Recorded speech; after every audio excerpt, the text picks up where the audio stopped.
Shalom mes chers frères et sœurs à travers le monde, que la grâce et la paix du Seigneur soient avec chacun d'entre vous. Nous bénissons encore le Seigneur pour ce moment qu'il nous donne afin que nous puissions encore nous retrouver autour de sa parole comme d'habitude afin de recevoir des instructions, afin de recevoir l'enseignement, l'éducation, la formation pour pouvoir savoir comment nous devons vivre dans cette vie. Nous bénissons le Seigneur pour vos vies, pour vous qui nous suivez un peu partout dans le monde, pour vous qui nous suivez en France, en Belgique, en Allemagne et en Europe, pour vous qui nous suivez en Afrique, vous nous suivez au Togo, au Bénin, au Gabon, au Congo, au Cameroun, au Congo-Kinshasa et Congo central, l'autre Congo, vous voyez ce que je veux dire. Pour vous qui nous suivez également au Canada, aux États-Unis, pour vous qui nous suivez également en Australie, il y a des frères et sœurs qui nous suivent aussi là-bas. Pour ceux qui nous suivent aussi dans les autres contrées, nous ne pouvons pas citer toutes les contrées, mais nous savons que vous êtes nombreux maintenant à nous suivre. Maintenant, ce que j'aimerais vous encourager à faire, vous qui nous suivez un peu partout, vous devez également partager ces enseignements. Je vous en supplie, mes frères. Il y a plein de gens aujourd'hui qui ne connaissent pas la vérité. Il y a plein de gens qui ne connaissent pas la parole de Dieu. Ils fréquentent des assemblées, mais comme la plupart des assemblées n'ont pas la saine doctrine, beaucoup de gens fréquentent des assemblées, mais ne connaissent pas la vérité. Donc si vous recevez ces enseignements, où que vous soyez, je vous en supplie, que ce soit si vous les recevez par audio, parce que croyez-moi, je travaille beaucoup, tous les enseignements que vous voyez sur YouTube, il y a aussi la version WhatsApp que j'envoie tous les jours. C'est un travail colossal que je fais. Donc je vous demande de participer également à l'œuvre de Dieu avec moi. L'œuvre de Dieu, je ne peux pas le faire tout seul. J'ai besoin aussi de vos contributions. Et la seule contribution que je vous demande, c'est de partager. C'est de partager la parole de Dieu. C'est de le partager. Et ce que je dis est biblique. Le fait de partager la parole de Dieu, c'est biblique. Paul l'a demandé aux chrétiens.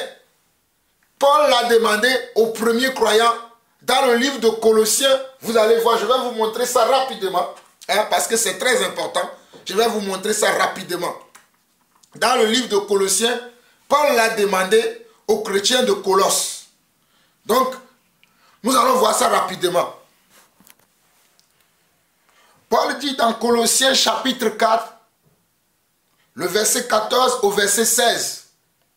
C'est le verset 16 qui m'intéresse, mais je vais lire à partir du verset 14. Paul dit, Luc, le médecin bien-aimé, vous salue, ainsi que Démas. Saluez les frères qui sont à Laodicée et Nymphas et l'église qui est dans sa maison. Et l'église qui est dans sa maison. Ce passage-là, nous le verrons plus tard. Mais regardez le verset 16. Paul dit, Colossiens 4, 16. Il dit, lorsque cette lettre aura été lue chez vous, faites en sorte qu'elle soit aussi lue dans l'église des Laodicéens et que vous lisiez à votre tour celle qui vous arrivera de Laodicée. Colossiens 4, 16. Lorsque cette lettre aura été lue chez vous, faites en sorte qu'elle soit aussi lue dans l'église des Laodicéens et que vous lisiez à votre tour celle qui vous arrivera de Laodicée. Donc lorsqu'on reçoit un message de Dieu, une parole de Dieu, nous ne devons pas la garder tout seul pour nous. Nous devons le partager avec d'autres personnes, mes chers frères et sœurs, à travers le monde. Vous qui me suivez généralement sur WhatsApp, vous allez voir que je partage tous les jours quelque chose. Soit des enseignements ou des versets bibliques que moi-même je vous donne, ou peut-être j'ai vu un enseignement instructif d'un autre serviteur de Dieu que je peux partager, ou peut-être même une information que je reçois, une information très importante que je vois que c'est important, que nous devons connaître ça, que je juge bon, je le partage avec vous. Mais pourquoi vous ne voulez pas partager les enseignements? Pourquoi vous n'aimez pas partager les enseignements? J'ai toujours partagé les enseignements. Donc, je vous en supplie, mes frères, pour que nous puissions faire l'œuvre de Dieu. Nous avons besoin de vous, vous avez besoin de nous, et l'œuvre de Dieu, c'est ensemble que nous allons le faire. Jésus n'a pas fait l'œuvre de Dieu tout seul. Il a fallu qu'il choisisse comment? 12 apôtres pour l'aider dans ce travail. Il a fallu qu'il choisisse 12 apôtres. Et après les 12 apôtres, il avait choisi encore 70 autres disciples qui l'ont aidé pour faire son travail. Donc nous devons faire l'œuvre de Dieu. Je ne vais pas m'attarder là-dessus. Je le dis encore. Je demande cela à vous qui estimez que ce que nous enseignons est comment? Est bon, est potable, est quelque chose qu'on peut conseiller à quelqu'un d'autre. Mais si vous estimez que ce que nous disons n'est pas potable, n'est pas quelque chose qu'on peut conseiller à quelqu'un d'autre, ne partagez pas. Ça, je suis d'accord avec vous. Mais si vous estimez que ce que nous disons, c'est la vérité, et que vous m'appelez après pour me dire, frère, merci pour le travail que tu fais, que Dieu te bénisse, mais que vous ne partagez pas, vous voyez pas qu'il y a un problème. Vous me dites, frère, merci pour le travail que tu fais, que Dieu te bénisse, mais tu ne partages pas. Il faut partager. Regardez, Paul a envoyé une lettre aux Colossiens. Mais il leur a dit que lorsqu'ils vont lire cette lettre-là, après qu'ils vont lire la lettre, qu'il l'envoie à d'autres personnes. Parce que Paul voulait que ce message-là puisse atteindre aussi d'autres personnes. Vous pensez que mon objectif, c'est quoi? Mon objectif, c'est que le message-là puisse atteindre le monde entier. Mon objectif, c'est ça, je vous le dis clairement. Mon objectif, c'est que la vérité puisse atteindre le monde entier.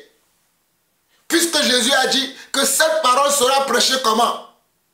À toute la création. Afin que personne ne puisse dire que Seigneur, je n'ai jamais entendu. Nous bénissons le Seigneur aujourd'hui qui a Internet, qui a les réseaux sociaux. Voilà pourquoi je vous ai dit que très bientôt, je vais venir faire des directs.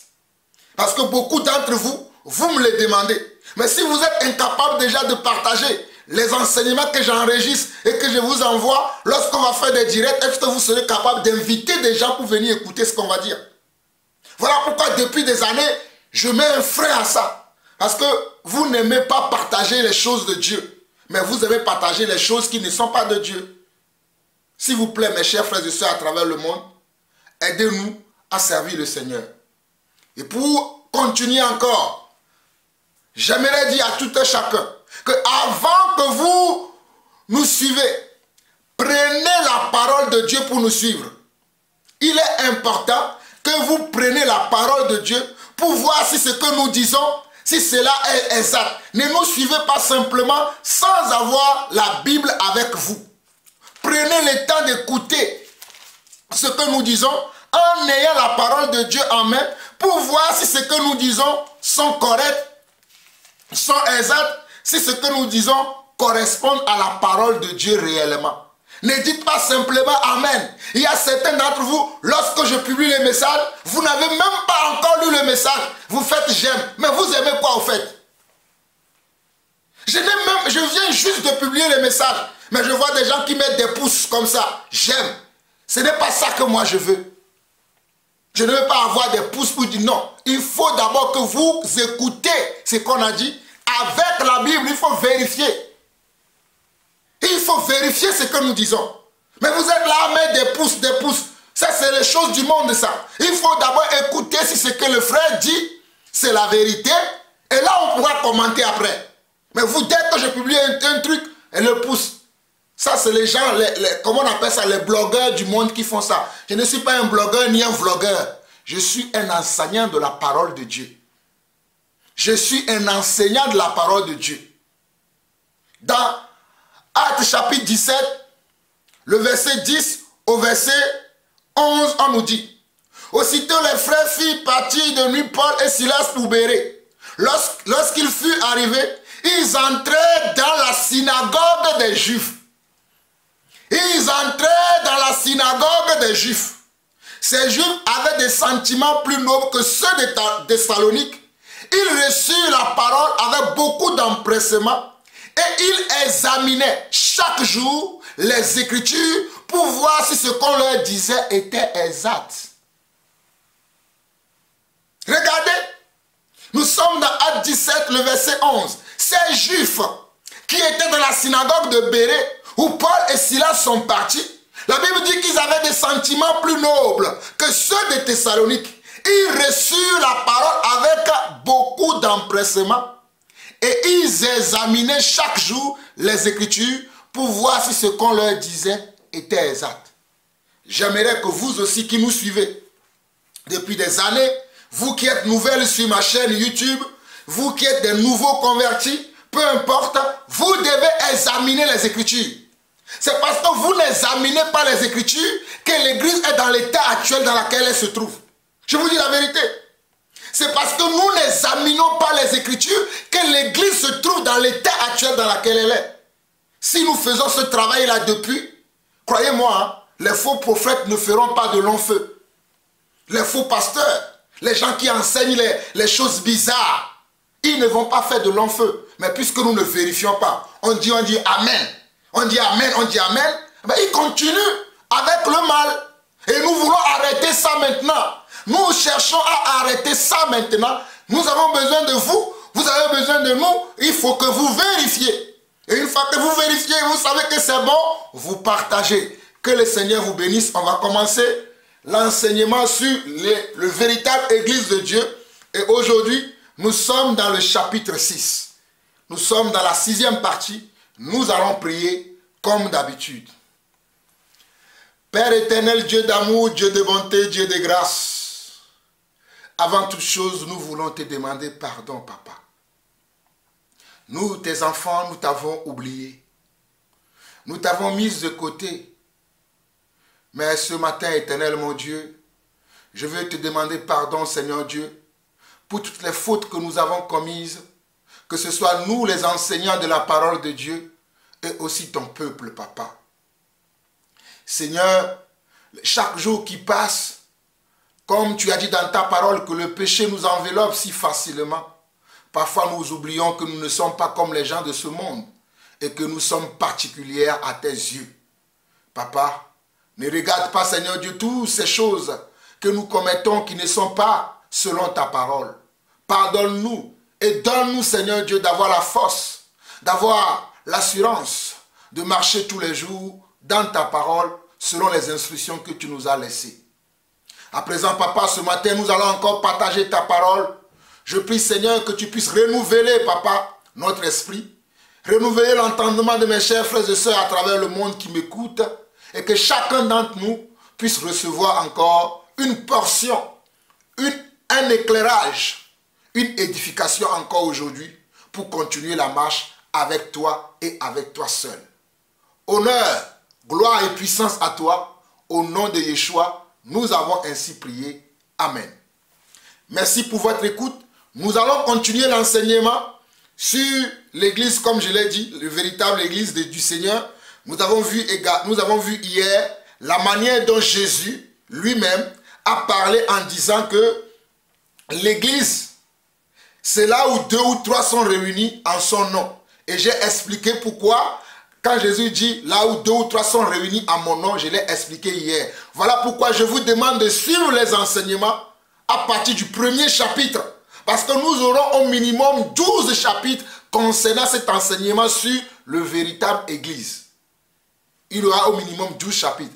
Mais vous avez besoin de suivre depuis le 1er chapitre. Si c'est maintenant que vous tombez sur le chapitre 6, je vous en conjure. Si vous finissez de le suivre, allez suivre les chapitres précédents. Et lorsque les chapitres suivants vont arriver, suivez-les également pour avoir un enseignement complet.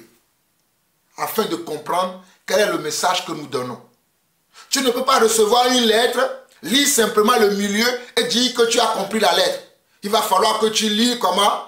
Le début de la lettre, le milieu de la lettre, la fin de la lettre, pour savoir quel est le message qui est contenu dans la lettre. C'est aussi simple que cela.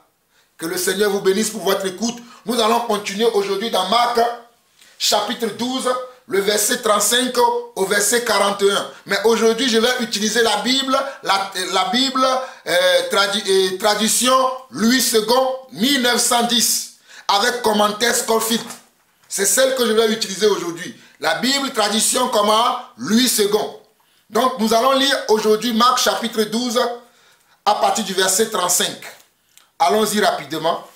Que le Seigneur vous bénisse pour votre écoute. Marc chapitre 12. Marc chapitre 12, à partir du verset 35. On nous dit, Jésus continuait à enseigner dans le temple. Jésus continuait à enseigner dans le temple. Dit comment les scribes disent-ils que le Christ est fils de David. Vous voyez?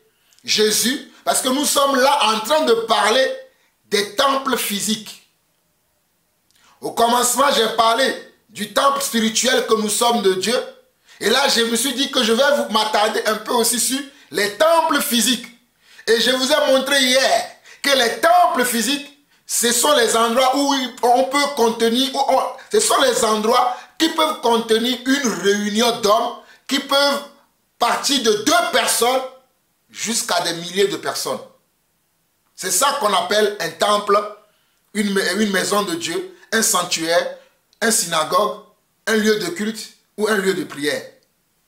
Et dans Marc 12, le verset 35, on nous dit, Jésus continuait à enseigner dans le temple. Donc dans les temples, dans les lieux de prière, nous devons recevoir des enseignements. Les lieux de prière ne sont pas des lieux d'amusement, des lieux de divertissement, des lieux de vente commerciaux. Non. Vous avez compris? Les lieux de prière ne sont pas les lieux de vente commerciaux. Aujourd'hui, quand vous allez dans certaines églises, les pasteurs sont là à vous vendre des CD, à vous vendre des huiles. Est-ce que vous m'avez déjà vu vendre de l'huile? Ça, ce n'est pas l'église. Si vous fréquentez une église dans laquelle on vend des CD, dans laquelle on vend des livres, fuyez ces églises-là. Je répète encore. Si vous allez dans une église où on vend des CD, on vend de l'huile, fuyez ces églises-là. L'église dans laquelle les pasteurs, les prophètes, les apôtres, les enseignants et les évangélistes sont là à vendre de l'huile, à vendre de l'huile qu'ils appellent l'huile d'onction, l'huile de ceci, l'huile de cela, où ils vendent aussi également les CD de leurs enseignements, fuyez cela.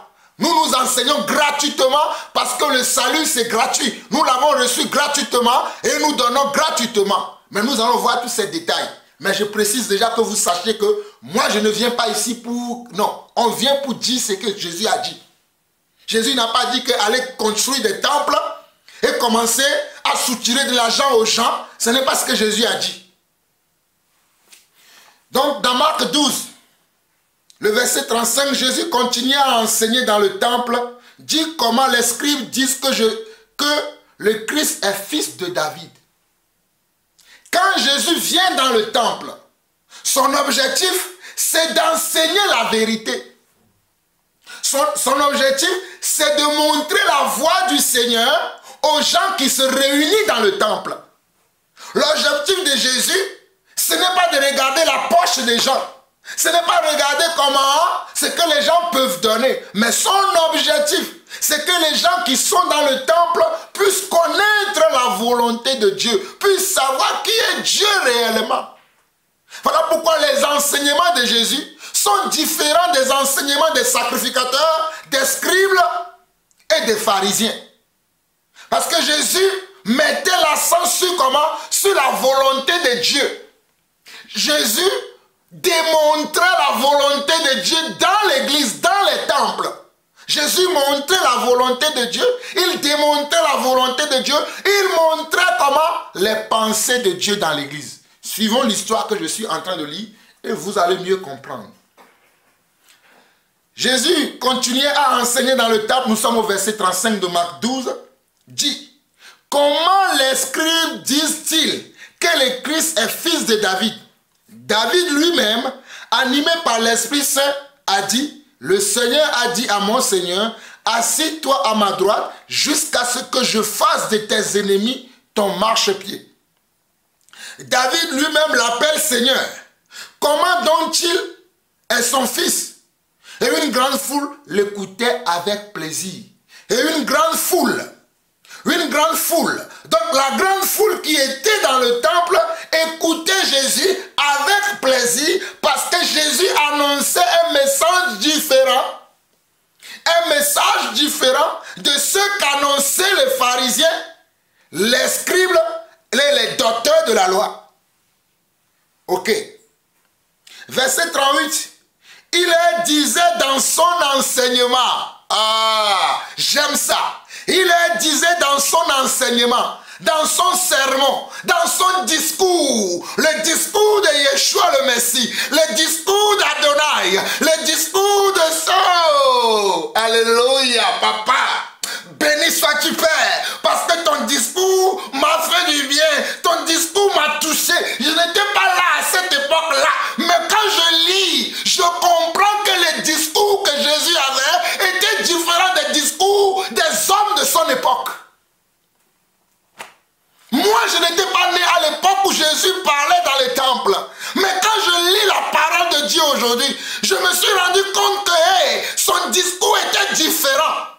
Donc, il y avait église dans église, il y avait croyant dans croyant, il y avait la foi dans la foi. Voilà pourquoi aujourd'hui, moi aussi, je cherche à faire pareil. Au verset 38, on nous dit, il leur disait, dans son enseignement, gardez-vous des scribes qui aiment à se promener en robe longue et à être salués dans les places publiques, qui recherchent les premiers sièges dans les synagogues et les premières places dans les festins. Il n'y a rien de nouveau sous le soleil. Ce qui a été, c'est ce qui est et c'est ce qui sera si Jésus ne revient pas. Voyez-vous comment les hommes de Dieu, aujourd'hui dans leurs églises, ils aiment être à la première place. C'est eux qui connaissent tout, c'est eux qui savent tout, mais la vérité qu'ils doivent enseigner là, ils sont incapables de l'enseigner au peuple de Dieu. La vérité de Dieu, la volonté de Dieu n'est pas dans leur bouche. Mais les honneurs, ils apprécient ça. Les honneurs, ils aiment ça. Ils aiment les honneurs. Mais faire la volonté de Dieu là, ils en sont incapables. Regardez. Verset 38 de Marc 12. Il leur disait, gardez-vous des scribes qui aiment à se promener en robe longue et à être salués dans les places publiques. Aujourd'hui, il y a des gens qui me disent, pourquoi quand tu prêches, oh, tu ne mets pas de costumes, de cravates et ceci. Ne me mélangez pas avec... Ce n'est pas le costume cravate qui va faire l'enseignement. Ce n'est pas que je n'ai pas de costume. Je suis un comptable dans le monde. Comprenez mon langage, je suis un comptable. Ce n'est pas que je n'ai pas de costume. Mais je ne viens pas vous montrer que je peux porter de belles costumes. Non, ce n'est pas ça la parole de Dieu. Bien évidemment que celui qui prêche la parole de Dieu doit être présentable. Là, je suis présentable. C'est bon. Il doit être quelqu'un de présentable. Mais si nous venons montrer aux gens que nous sommes bénis avec des artifices qui n'ont pas de... Non, ça, on va avancer. Ceux qui veulent suivre ces gens-là, allez suivre. Ici, là, nous voulons suivre la parole. Et il dit au verset 38, il leur disait, dans son enseignement, gardez-vous des scribes qui aiment à se promener en robe longue et à être salués dans les places publiques, qui recherchent les premiers sièges dans les synagogues et les premières places dans les festins, qui dévorent les maisons des veuves et qui font pour l'apparence de longues prières. Ils seront jugés plus sévèrement. Ils seront jugés plus sévèrement. Ils seront jugés plus sévèrement. Je vais m'arrêter là au verset 40. Nous avons lu dans Marc 12, le verset 35 au verset 40. Jésus était entré dans un temple. Comme je vous ai dit, les temples, les synagogues sont des lieux d'enseignement, d'encadrement. Ce sont des lieux de sensibilisation où on doit sensibiliser le peuple à ce qui concerne la vérité. On doit enseigner au peuple ce qui concerne la vérité. On doit dire au peuple dans le temple, qui est la maison de Dieu, ce qui concerne la vérité. On ne vient pas pour s'amuser. On ne vient pas pour faire ce que nous avons envie de faire, mais on vient pour montrer au peuple la vérité. C'est ce qu'on doit faire dans le temple. Mais regardez dans les temples de nos jours. Est-ce que c'est ce que vous voyez dans les temples? Peu sont les temples, les lieux de culte qui honorent Dieu de la bonne manière aujourd'hui. Peu. Je dis bien peu sont les temples qui font ça. Voilà pourquoi nous autres, nous avons quitté les temples. Parce que Dieu n'y est plus. Nous les avons quittés. Prenons maintenant Luc chapitre 4. Luc chapitre 4. Nous allons lire. Attendez, je vais trouver. Nous allons lire du verset. Luc chapitre 4. Nous allons lire, effectivement, nous allons lire du verset 31 au verset 39. Luc chapitre 4. Verset 31 au verset 39. On nous dit dans Luc chapitre 4, le verset 31 au 39. Il descendit à Capernaum, ville de la Galilée, et il enseignait le jour du sabbat. Jésus passait son temps à enseigner. Jésus passait son temps à enseigner. Voilà pourquoi je passe mon temps à enseigner. Voilà pourquoi je passe mon temps à enseigner. Parce que l'église, on doit l'enseigner, on doit le former, on doit l'encadrer, on doit le mettre dans la bonne voie. Si on ne met pas l'église sur la bonne voie, l'église ne connaîtra pas Dieu. Mais on doit le mettre sur la bonne voie. Pas des enseignements, pas des corrections, pas des réprimandes. Voilà pourquoi dans d'autres passages, vous verrez Jésus réprimander ceux qui sont censés faire ce travail, qui étaient à cette époque-là des scribes, des pharisiens et des sacrificateurs. Voilà pourquoi Jésus les réprimandait. Et aujourd'hui, quand nous réprimandons les faux frères qui sont au milieu de nous, les faux pasteurs, ceux qui enseignent des hérésies, vous critiquez pourquoi? Nous suivons notre maître. Nous devons suivre notre maître. Nous avons un seul maître. Nous avons une seule église. Car il y a une seule église, un seul esprit, une seule foi. Mes frères et sœurs, il y a une seule église, un seul Dieu et un seul esprit. Pourquoi dans certaines églises, l'esprit dit ça? Dans une autre église, l'esprit dit autre chose. Donc ce n'est pas la bonne église, ce n'est pas la bonne maison de Dieu. Si c'est la bonne maison de Dieu, nous serons unanimes sur la parole de Dieu. On ne va pas dire à l'église qui est en France, priez Dieu en courbant la tête. Et on va dire à l'église qui est en Allemagne, priez Dieu en tournant le dos. Et on va dire à l'église qui est au Canada, priez Dieu en montrant vos fesses. Quel Dieu peut faire ça? Non, ce n'est pas le Dieu d'Abraham, d'Isaac et de Jacob. Ça, c'est un autre Dieu. Et Paul le dit. Paul dit également ça. Jésus lui-même dit ça. Que dans les derniers temps, il y aura comment? Des moqueurs. Il y aura comment? Des moqueurs. Des ingrats, des irréligieux, des fanfarons, des blasphémateurs. Voilà pourquoi vous devez prêter attention à ce que les gens racontent et que vous devez vérifier avec la parole ce que nous disons. Nous étions au verset 31, nous continuons. Luc chapitre 4, verset 31 au verset 39. Il descendit à Capernaum, ville de la Galilée, et il enseignait le jour du sabbat. On était frappé de sa doctrine car il parlait avec autorité. On était frappé de sa doctrine car il parlait avec autorité. Il se trouva dans la synagogue un homme qui avait un esprit de démon impur et qui s'écria d'une voix forte. Regardez, hein. Jésus est arrivé dans la synagogue. Les gens étaient frappés par la doctrine qu'il enseignait. Et pendant qu'il enseignait, les démons se manifestent. C'est l'enseignement qui va fuir les démons. C'est l'enseignement que nous allons enseigner, que nous allons donner, qui doit être selon la parole de Dieu, qui va faire fuir les démons.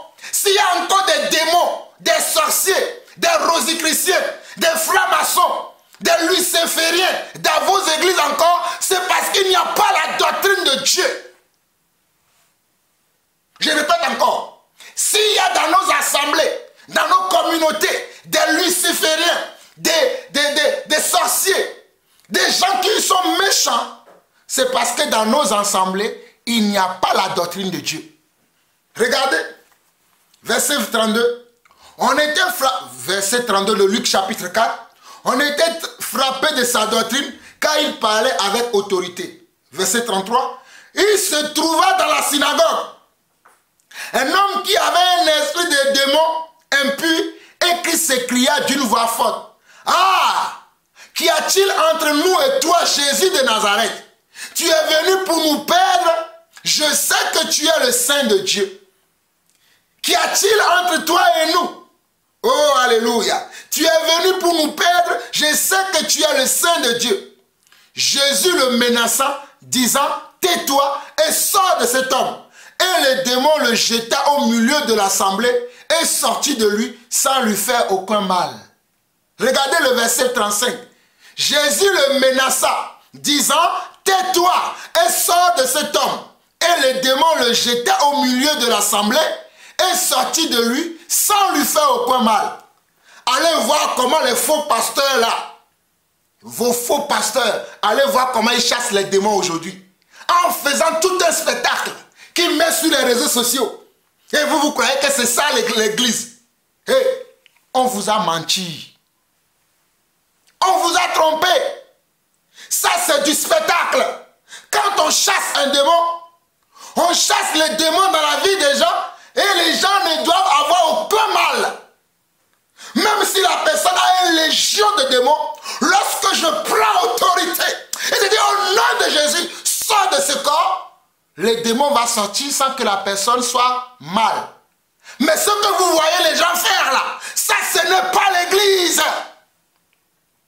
Ce que nous voyons d'habitude maintenant dans les temples des hommes bandits, des bandits spirituels, ce n'est pas ça l'église. Voilà pourquoi je me suis dit, je vais vous montrer la vérité. Nous parlons selon la vérité. Nous n'inventons pas. Nous disons ce que nous avons vu. Vous allez voir, je vais vous répéter les paroles aujourd'hui. Nous sommes au verset 35 de Luc chapitre 4. Jésus le menaça, disant, tais-toi et sors de cet homme. Et le démon le jeta au milieu de l'assemblée et sortit de lui sans lui faire aucun mal. Tous furent saisis de stupeur et ils disaient les uns aux autres, quelle est cette parole? Il commande avec autorité et puissance aux esprits impurs et ils sortent. Et sa renommée se répandit dans tous les lieux d'alentour.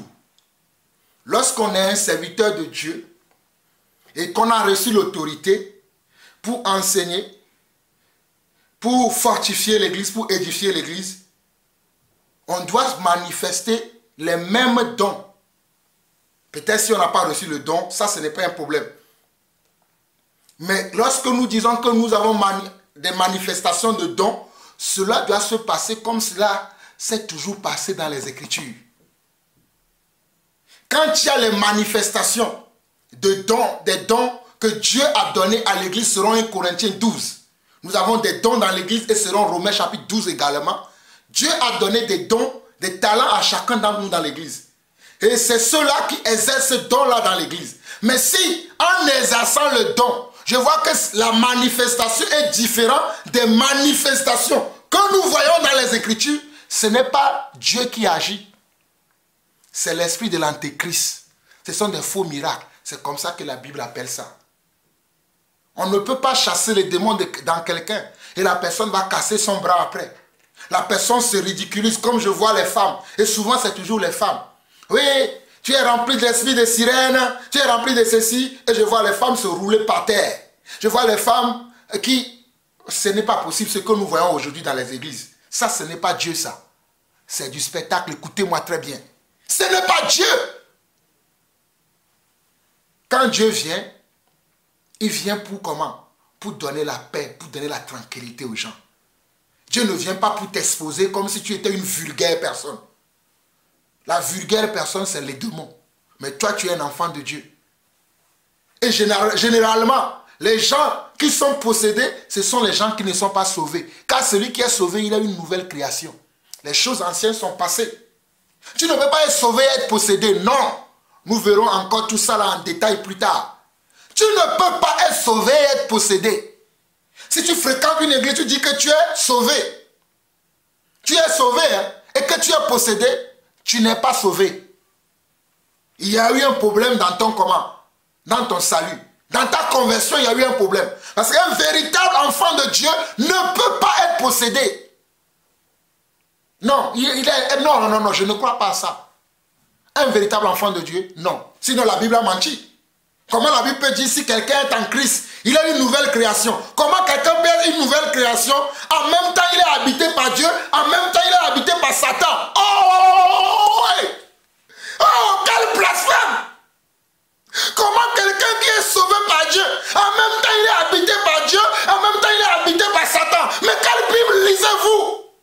Réveillez-vous! Quelle Bible lisez-vous? Tu es sauvé par Dieu. Dieu est dans ton corps, Satan aussi est là. Non, si c'est ça le salut, non, moi je ne veux pas. Si c'est ça, ce que vous croyez que c'est ça le salut, moi je ne peux pas. Tu ne peux pas être en même temps habité par Dieu et en même temps être habité par Satan. Non, ça n'existe pas. Par contre, tu peux être habité par Dieu et être influencé par Satan. Ça peut arriver. Tu peux être habité par Dieu et être influencé par Satan. C'est-à-dire si Satan t'insuffle des choses et que tu les acceptes, voilà, il va avoir une influence sur ta vie. Souvenez-vous de l'apôtre Pierre, qui a su que Jésus était comment? Que Jésus était le Messie. Qui lui a révélé ça? L'Esprit de Dieu. Dans la même journée, le Seigneur a dit que je vais aller mourir à la croix. Qu'est-ce que Pierre a dit? Il a dit, oh Seigneur, ne va pas mourir à la croix. Qu'est-ce que Jésus lui a dit? Arrière de moi, Satan. Parce que Pierre s'est laissé influencer par la pensée de Satan. Satan nous souffle des pensées. Il nous souffle des sentiments. Comme Dieu aussi le fait. Mais si tu acceptes sa pensée, il va te dominer. Il va faire de toi sa proie. Mais si tu le refuses, tu dis arrière de moi Satan, il se retirera de toi. Souvenez-vous de notre Seigneur Jésus lui-même dans Luc 4, Matthieu 4, lorsque le Seigneur était dans le désert et il était en train de jeûner. Le diable, le tentateur, le serpent ancien est venu encore pour lui insuffler comment? Des paroles. Et Jésus a refusé tout ce que le diable lui proposait. Donc si tu es enfant de Dieu, tu dois être aussi capable de refuser tout ce que le diable te propose. Mais si tu acceptes, tu deviens comment? Sa proie. Et c'est ainsi que beaucoup de gens sont dans l'église, mais ils sont la proie de Satan. Moi, je ne suis pas la proie de Satan. Je suis la proie de Jésus. Je suis la proie de la parole. Je suis la proie de la vérité. Choisissez votre camp. Nous continuons et nous allons aller maintenant dans Luc chapitre 8. Luc chapitre 8. Luc chapitre 8. Luc chapitre 8. Nous lisons du verset 1 au verset 9. Ensuite, Jésus alla de ville en ville et de village en village, prêchant et annonçant la bonne nouvelle du royaume de Dieu. Ensuite, Jésus alla de ville en ville et de village en village, prêchant et annonçant la bonne nouvelle du royaume de Dieu. Ensuite, Jésus alla de ville en ville, de village en village, prêchant et annonçant la bonne nouvelle du royaume de Dieu. Donc la bonne nouvelle du royaume de Dieu, on doit le prêcher de ville en ville et de village en village. Voilà pourquoi même quand la parole de Dieu. Quand je pars en vacances, même dans mon pays d'origine qui est le Togo, demander à mon épouse, je sors, je prends des Bibles et je vais prêcher dans les rues. Je n'ai jamais de repos. Vous qui pensez que pour prêcher l'évangile, il faut être simplement que dans le temple. Vous qui croyez que pour prêcher la vérité, il faut rester que dans le temple, vous avez vu à côté. Et dans les temples, et dans les rues, et dans les quartiers, et dans les maisons, moi je prêche la parole de Dieu. Tout le monde de la terre, ou bien toute la terre est pour moi un terrain de la prédication de l'évangile. Je ne choisis pas simplement de prêcher dans la synagogue, dans le temple, et quand je suis dans la rue, je ne prêche pas. Mais dans quelle Bible vous avez vu ça, man? Dans quelle Bible vous avez vu ça? Il y a des prédicateurs aujourd'hui, et ils sont spécialisés, ils restent dans le temple. Ils sont dans le temple 365 jours sur 365 jours. Tu le mets dehors, il sera incapable d'annoncer Jésus. Hey, mettez-moi dans un train, j'annoncerai Jésus. Mettez-moi dans un bus, j'annoncerai Jésus. Mettez-moi dans un métro, j'annoncerai Jésus. Mettez-moi dans un quartier, non, dans un marché, j'annoncerai Yeshua le Messie. C'est ça la vérité. Je l'ai vu où? Je l'ai vu chez Jésus-Christ. Je l'ai vu chez Jésus-Christ. Mettez-moi dans un train, même dans un avion. Avion là. J'annonce Jésus. Oh, alléluia. Quelle parole croirez-vous donc? Nous croirons la parole de Dieu. Quelle parole croiras-tu donc? Je croirai la parole de Dieu. Nous croyons à la parole de Dieu. Nous allons continuer. Luc chapitre 8, verset 1 au verset 9 qui dit: Ensuite Jésus allait de ville en ville et de village en village, prêchant et annonçant la bonne nouvelle du royaume de Dieu. Les 12 étaient auprès de lui, avec quelques femmes qui avaient été guéries d'esprits malins et de maladies.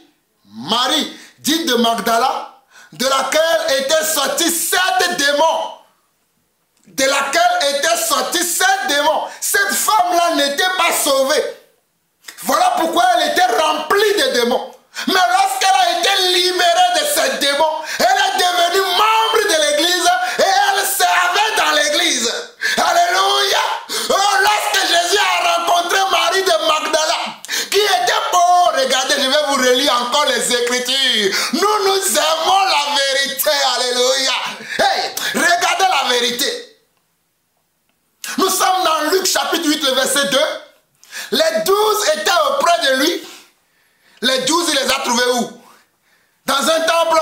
Non, il les a ramassés dans la rue. Il les a ramassés dans la rue. Allez lire Matthieu chapitre 10.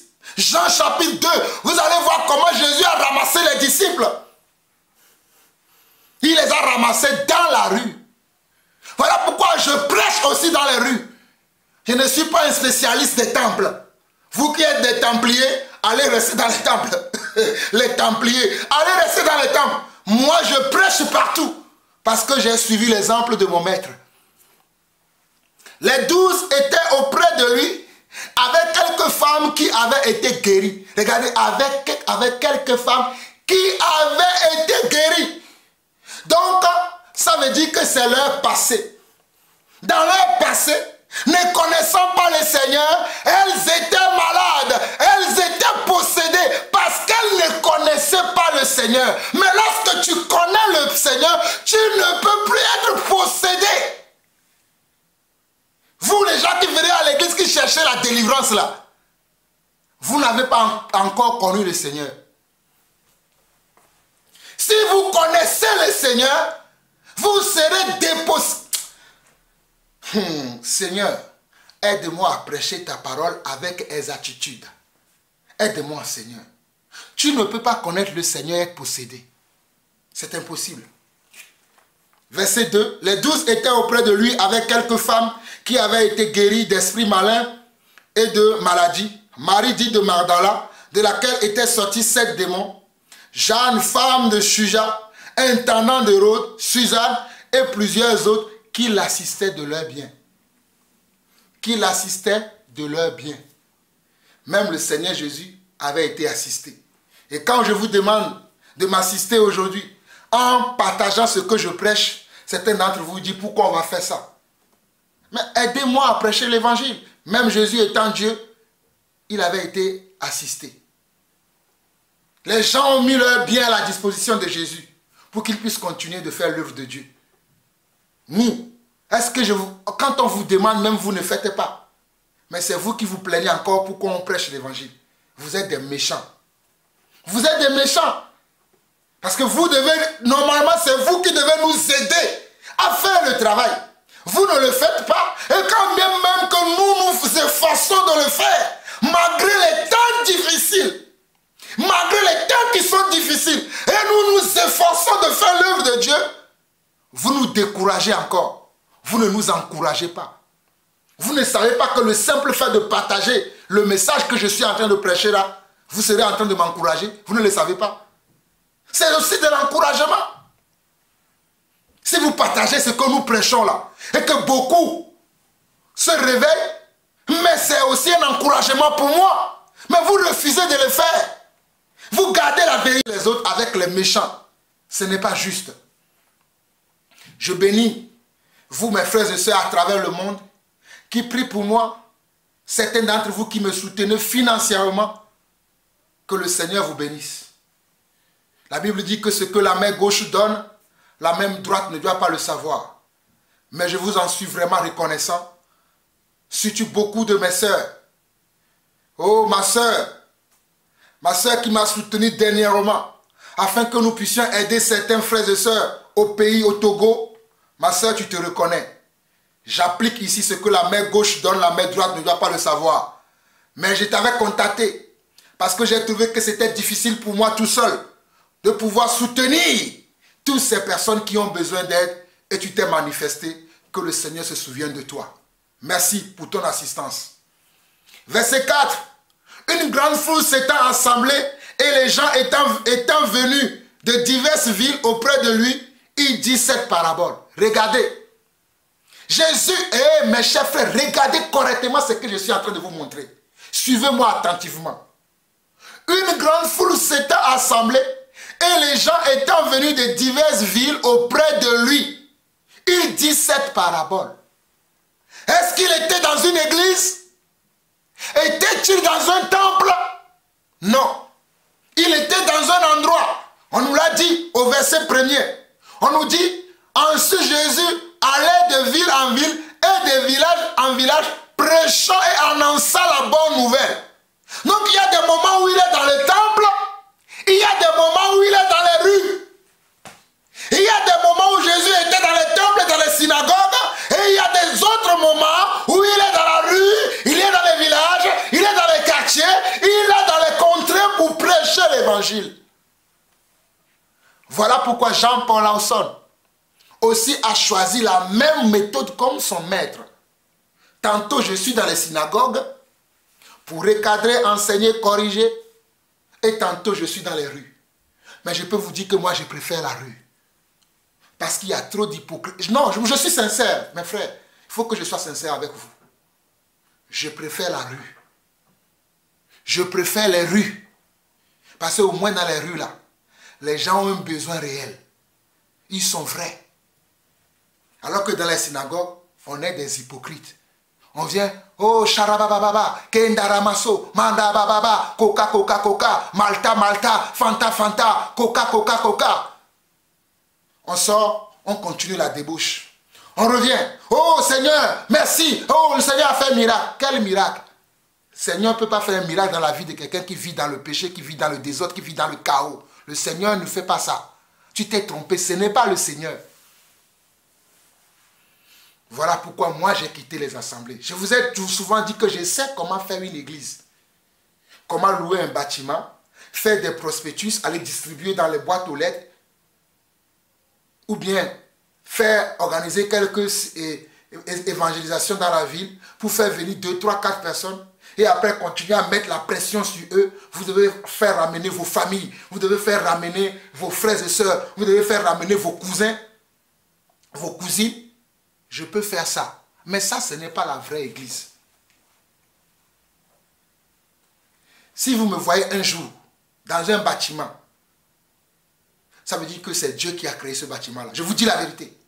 Si vous me voyez un jour dans un lieu où je me réunis tout le temps là-bas, ça veut dire que Dieu a vraiment commencé une église. C'est-à-dire une église avec plusieurs personnes comme ça. C'est que Dieu qui a commencé avec moi. Je ne peux pas forcer les gens à prier Jésus.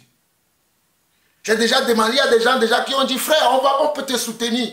On peut te louer un endroit. J'ai dit, mes frères, c'est bien ce que vous dites. Mais est-ce que vous êtes sûr que vous allez continuer à payer cet endroit-là? Quand je vais commencer à annoncer la vérité.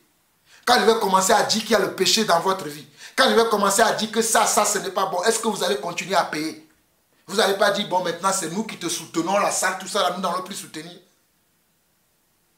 C'est ça le problème. Aujourd'hui, beaucoup de pasteurs, beaucoup de serviteurs de Dieu sont pris comment? Dans un étau, dans un engrenage.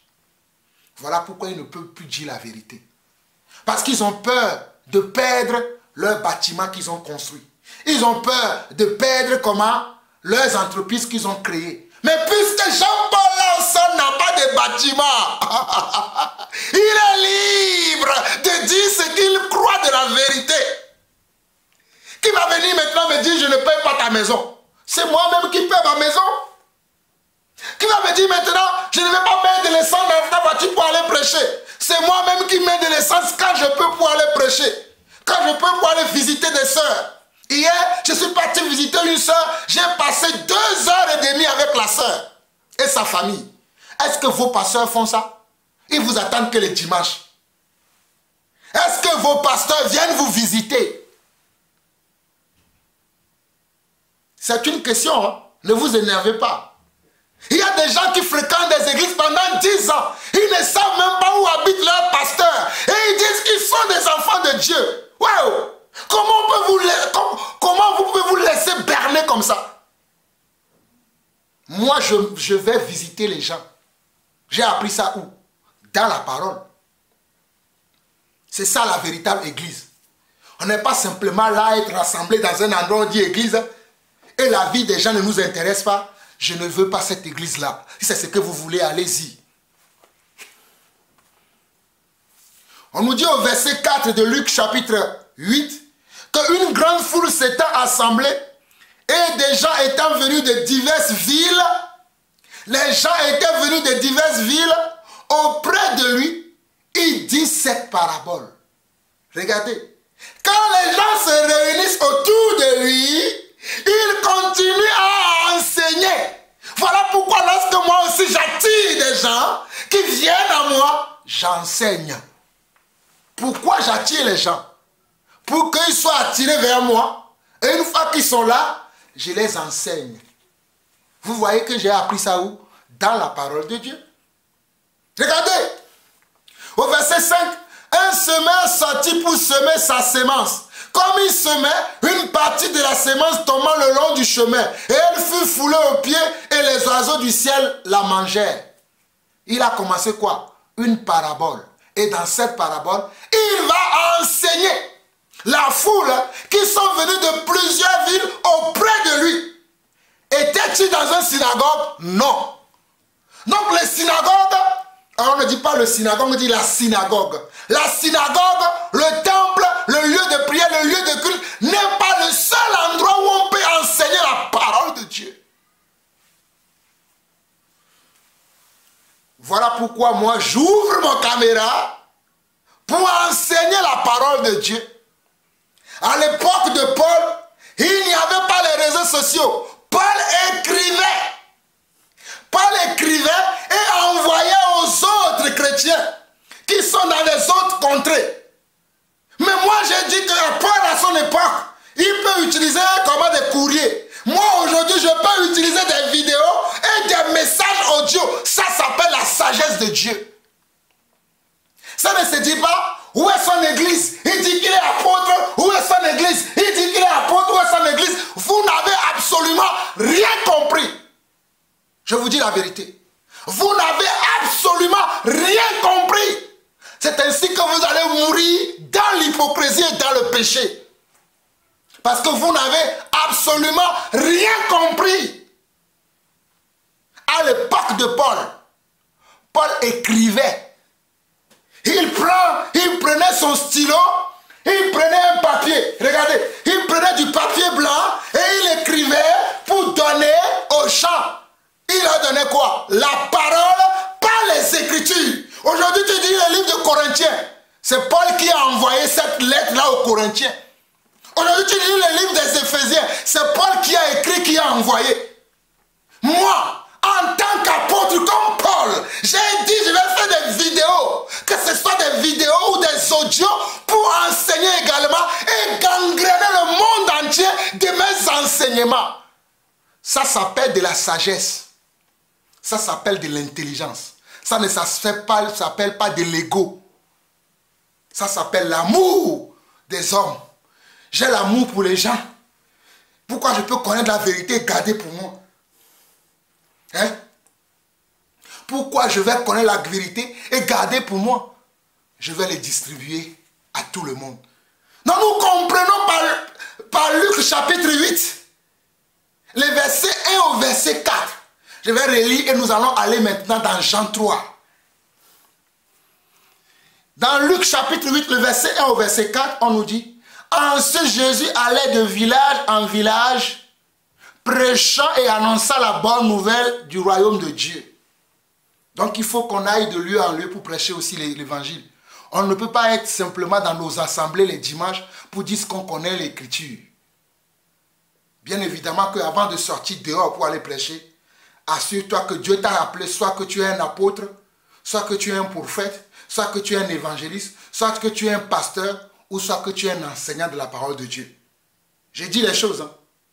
Si tu n'es pas appelé en tant qu'apôtre, en tant que prophète, en tant qu'évangéliste, en tant que pasteur, ou en tant qu'enseignant de la parole de Dieu, il est inutile que tu sois dehors pour dire que tu vas faire l'œuvre de Dieu. Toi, tu peux le faire au travers de ta vie. Que ta vie soit un témoignage pour que les gens puissent dire: je veux être comme toi. Tu es également en train de faire l'œuvre de Dieu. L'œuvre de Dieu, ce n'est pas simplement être dehors, prêcher l'évangile, ou bien être derrière le pupitre dans l'assemblée, prêcher, ou bien être dans le groupe de chorale, dans le groupe de louange, dans le groupe d'intercession, dans le groupe d'accueil, dans le groupe de ceci dans l'église, qui est simplement servir Dieu. Mais ta vie quotidienne, la manière dont tu te comportes devant les gens, la manière dont tu te comportes dans la société, tu seras aussi un instrument de Dieu. You get it? Verset 2 au verset 4 de Luc chapitre 8.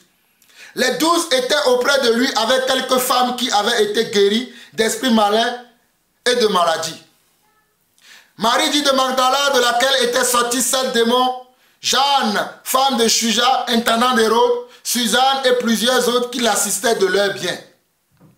Une grande foule, verset 4 dit, une grande foule s'étant assemblée et des gens étant venus de diverses villes auprès de lui, il dit encore cette parabole. Donc nous voyons clairement que les lieux où on peut prier, où on peut enseigner, ça peut être aussi dans les lieux qui n'ont rien à voir avec le lieu de rassemblement habituel qui est le temple dans lequel nous prions. Nous pouvons prier dans les rues, nous pouvons enseigner les gens dans les rues parce que les gens ont soif de la vérité. Les gens ont soif de connaître la vraie parole de Dieu. Nous pouvons enseigner les gens également dans les rues et dans les quartiers et dans les villes. Parce que Jésus l'a fait. Allons dans Jean chapitre 3 et nous allons finir aujourd'hui dans Jean chapitre 3. Nous continuerons prochainement encore. Je vous révélerai encore beaucoup de choses. Nous sommes en train de parler de l'église véritable de Dieu. Jean chapitre 3. Mais il y eut un homme d'entre les pharisiens, nommé Nicodème, un chef des Juifs. Mais il y eut un homme d'entre les pharisiens, nommé Nicodème, un chef des Juifs, qui vint lui auprès de Jésus de nuit et le dit. Il vient lui de nuit auprès de Jésus et lui dit, Rabbi, nous savons que tu es un docteur venu de Dieu, Car personne ne peut faire ces miracles que tu fais si Dieu n'est avec lui. Nous allons continuer.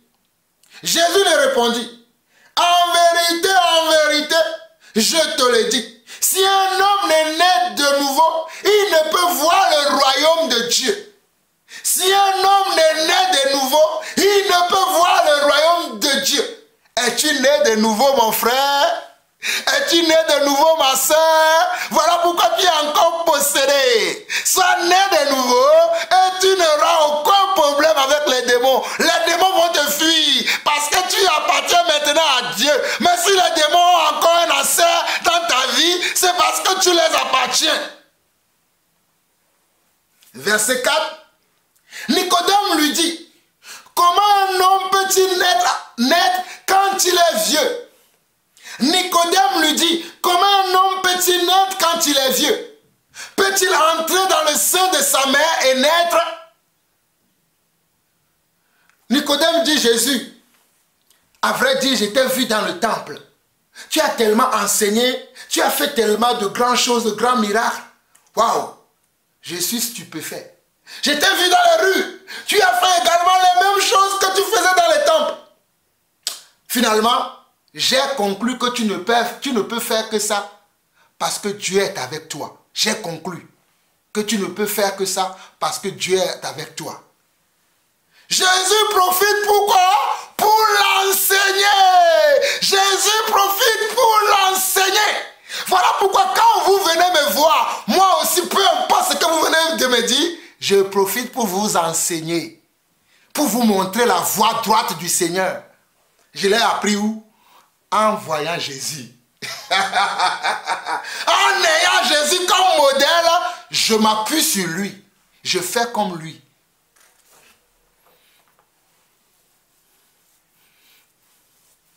Verset 4 de Jean 3, Nicodème lui dit, comment un homme peut-il naître quand il est vieux? Peut-il rentrer dans le sein de sa mère et naître?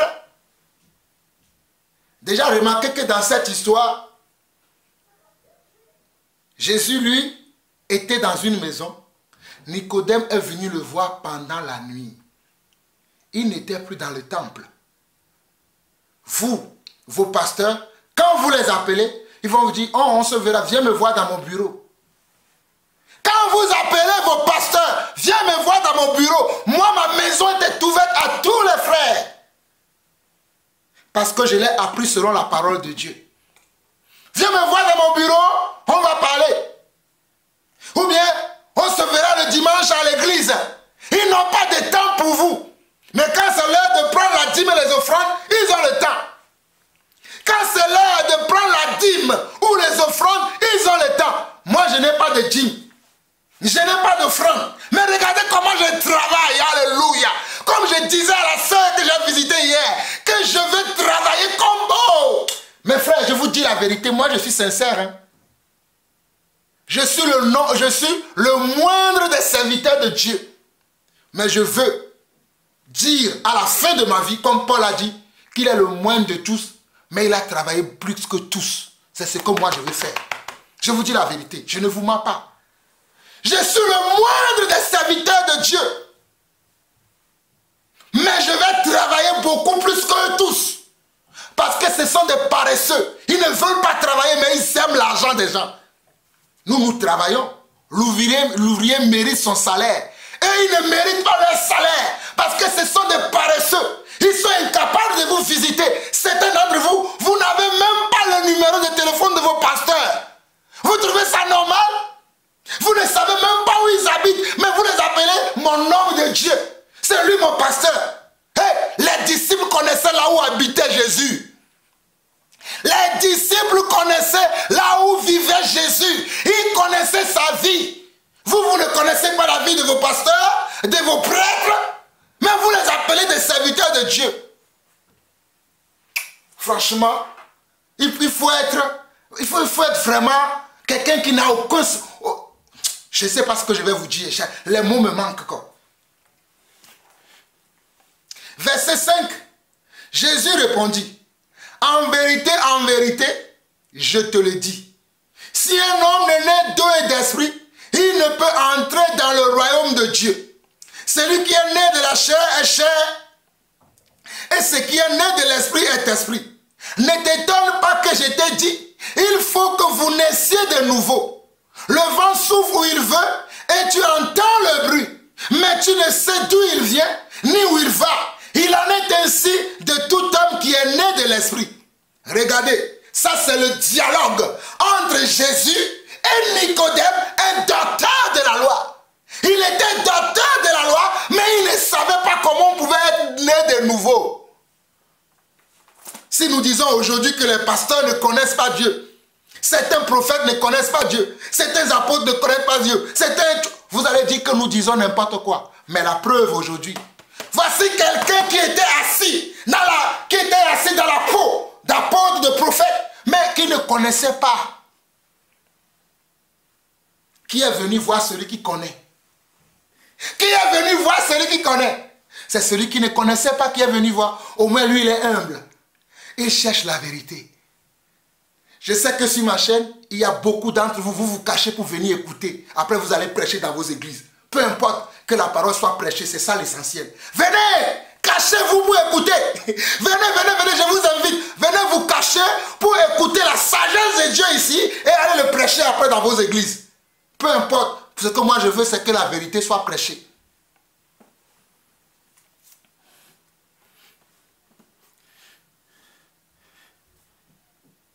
Verset 9, Nicodème lui dit, comment cela peut-il se faire? Comment un homme adulte peut-il être né de nouveau? Comment cela peut-il se faire?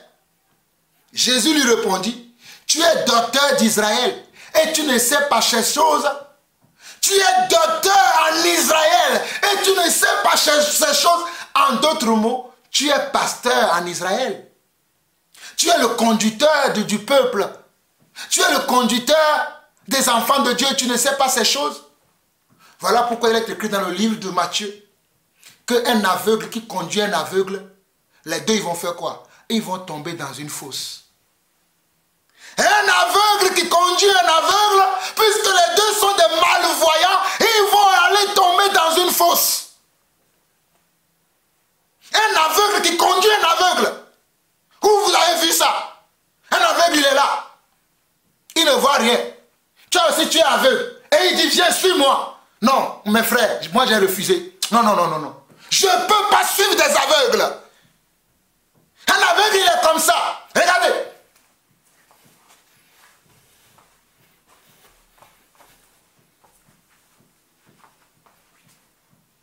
Et il te dit suis-moi. Oh mon frère, il faut manquer de sagesse pour suivre de telles personnes. Il ne sait pas où il va. Il faut suivre celui qui a les yeux ouverts, qui marche avec assurance. Voilà la vérité. Je marche avec assurance parce que je sais en qui j'ai cru. Verset 11, où nous allons nous arrêter. En vérité, je te le dis, nous disons ce que nous savons et nous rendons témoignage de ce que nous avons vu. Et vous ne recevez pas notre témoignage. Regardez le verset 11 de Jean 3. Jean 3, 11. Jean 3, 11 dit, en vérité, et ça c'est Jésus qui parle. Je te le dis, nous disons ce que nous savons. Et nous rendons témoignage de ce que nous avons vu. Et vous ne recevez pas notre témoignage. Je dis oui et amen. Regardez. En vérité, mes chers frères et sœurs, comme j'ai l'habitude de vous dire, lorsque vous tombez sur cette phrase, lorsque vous méditez la parole de Dieu, lorsque vous tombez sur la phrase, en vérité, prêtez attention aux mots qui vont suivre. Parce qu'il y a une grande révélation qui sort de là. Jésus dit, en vérité, il dit à qui? Il dit à Nicodème, le docteur de la loi, qui ne sait pas comment on peut être né de nouveau. Mais qu'est-ce qu'il enseigne aux autres? Ce qu'il ne sait pas. Mais nous nous enseignons ce que nous connaissons, ce que nous savons. Voilà pourquoi il est dit, en Jean 3, 11, en vérité, je te le dis. Nous disons ce que nous savons et nous rendons témoignage de ce que nous avons vu. Et vous ne recevez pas notre témoignage. En vérité, je vous le dis. Nous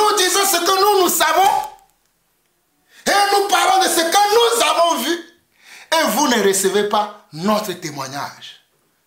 Et vous ne recevez pas notre témoignage. Vous avez le cœur endurci. Vous dites, moi je vais écouter ce monsieur qui crie à longueur de journée, mais c'est ma grâce. C'est l'appel que j'ai. C'est le moyen que Dieu m'a donné de prêcher l'évangile. De venir crier tous les jours afin que vous puissiez écouter la vérité. C'est comme ça que Dieu m'utilise. La manière dont Dieu a utilisé Paul, ce n'est pas la même manière qu'il a utilisé Pierre. Ce n'est pas la même manière qu'il a utilisé Jean ni Jacques. Mais toujours est-il que Dieu était derrière chacun d'entre eux. Et chacun faisait son œuvre selon que Dieu l'a appelé. Je vous aime mes frères et sœurs. Je vous aime. Éternel notre Dieu, nous te bénissons encore pour ce moment. Toi qui es notre Père, toi qui es notre Seigneur. Oh, tu nous as encore fait du bien aujourd'hui, en nous révélant les merveilles qui sont cachées dans tes Écritures. Papa, tu m'as encore ouvert les yeux pour que je puisse venir parler de toi à ton peuple, pour que je puisse venir révéler les vérités cachées de ta parole. Éternel mon Dieu, à présent j'ai pris pour eux, car moi je ne suis rien et je ne peux rien pour eux. Mais toi tu peux tout pour ton peuple. Tu peux les ouvrir les yeux, tu peux les conduire dans le droit chemin, tu peux les amener à venir à toi. Tu es le bon pasteur et le véritable pasteur. Tu es le bon apôtre. Tu es le véritable Dieu, papa. Je t'en supplie pour la vie de tous ces frères et sœurs, pour la vie de ces serviteurs et ces servantes, papa. Aide-les à marcher dans tes voies. Conduis-les dans le chemin de la vérité. Conduis-les dans le chemin de la vérité et que chacun d'entre eux se souvienne toujours de qui tu es et de ce que tu attends de nous, papa. Merci encore pour ce moment. Merci pour la révélation de ta parole qui nous fait du bien. Bénis quelqu'un, délivre quelqu'un, sauve quelqu'un, encourage, fortifie, édifie quelqu'un quelque part. Et montre la vérité à ceux qui doutent encore. Nous t'aimons, Père, au nom de Jésus-Christ, nous avons ainsi prié. Amen. Shalom, shalom et shalom.